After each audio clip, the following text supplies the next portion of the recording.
Hi guys, this is Karuna. Welcome back to my channel. And today I have my friend Srijana with me. So आजको एपिसोडमा तपाईहरुलाई हामी as a student teacher कसरी स्टुडेन्टहरुलाई क्लिनिकलमा guide गर्ने भनेर चाहिँ देखाउँछौं। अनि आज हामी कहाँ जान लागिरहेछौं? सानोतिमी भक्तपुरको बालकुमारी हेल्थ पोस्टमा।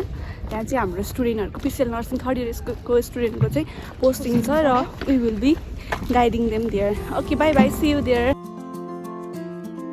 कलेजबाट 8:45 मा बस छुट्ने भएकाले सबै स्टुडेन्ट र स्टुडेन्ट टिचर रेडी भएर बसिरहेका हुन्छौँ र गाडी आएपछि आफ्नो सिटमा मिलेर बस्छौँ।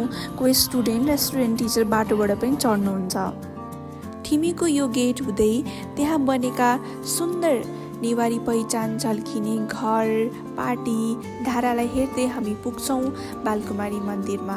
र यो बालकुमारी मन्दिर नजिकै रहेको बालकुमारी हेल्थ पोस्टबाट सुरु हुन्छ हाम्रो पिएचसी ड्युटी। यहाँका स्थानीय बासिन्दाहरूले हेल्थ पोस्टबाट ओपिडी सेवा, खोप कार्यक्रम, परिवार नियोजनका कार्यक्रम, एएनसी चेकअप, ड्रेसिङ आदि सेवा सुविधाहरूलाई उपयोग गर्दै आउनुभएको छ। पिसिएल नर्सिङ थर्ड इयरका स्टुडेन्ट्सहरूले लिडरसिप एन्ड म्यानेजमेन्ट प्र्याक्टिकम फुलफिलमेन्टको क्रममा हेल्थ पोस्टमा देखिएका समस्याहरूलाई समाधानसहित मिटिङमा प्रस्तुत गर्नुभएको थियो। र बेसिक लाइफ सपोर्टमा त्यहाँका कर्मचारी सँगसँगै स्वास्थ्य स्वयंसेविकाहरूलाई इन सर्भिस एजुकेसनको आयोजना गर्नुभएको थियो। यसरी गज पिस लोकल सेटिङमा प्रिपेयर गरेर अटोक्लेभ गरिन्छ र पछि ड्रेसिङहरूको लागि चाहिँ युज गर्ने गरिन्छ। साथी सृजनाको बर्थडे पनि मनायौँ। यसै क्रममा kangaroo mother care, breast feeding technique र नियोनाटल रिसक्सिटेसनमा क्लिनिकल टिचिङ पनि दिएका थियौँ। स्टुडेन्ट टिचरको रोलबाट कति धेरै कुराहरू सिक्न पायौँ अनि अझै धेरै सिक्न बाँकी पनि छ। सिकाउनु भनेको सिक्नु पनि त रहेछ। स्टुडेन्टको अनुहार पढ्न सक्छौँ हामी भनेर म्यामले भन्नुहुन्थ्यो। कसरी होला सोच्थ्यौँ। 6 हप्ताकै लागि भए पनि स्टुडेन्ट टिचर हुँदा हामीले पनि हाम्रो स्टुडेन्टको थोरै धेरै अनुहारहरू पढ्न थालिसकेका रहेछौँ। हाम्रो मेल स्टुडेन्ट्सहरू यहाँ रिफ्रेसमेन्टमा हुनुहुन्छ अनि उहाँहरूले त्यस्तो मिठो चिया पाक्दैछ यहाँनिर।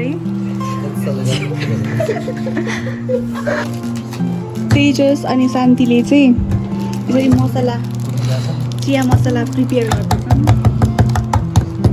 भाइ कति मिठो चिया हुन्छ, आज कतिजनाको फिडब्याक आउँछ भनेर एकदम एक्साइटेड छन् भाइहरू। 6 हप्ताको टिचिङ लर्निङ कति चाँडो बितेछ। सिकाइ केवल टिचर टु स्टुडेन्ट मात्रै नभएर बाइ डिरेक्सनल पनि हुने रहेछ। तपाईँहरूलाई सिकाउँदै गर्दा हामीले पनि धेरै कुराहरू सिकिरहेका थियौँ।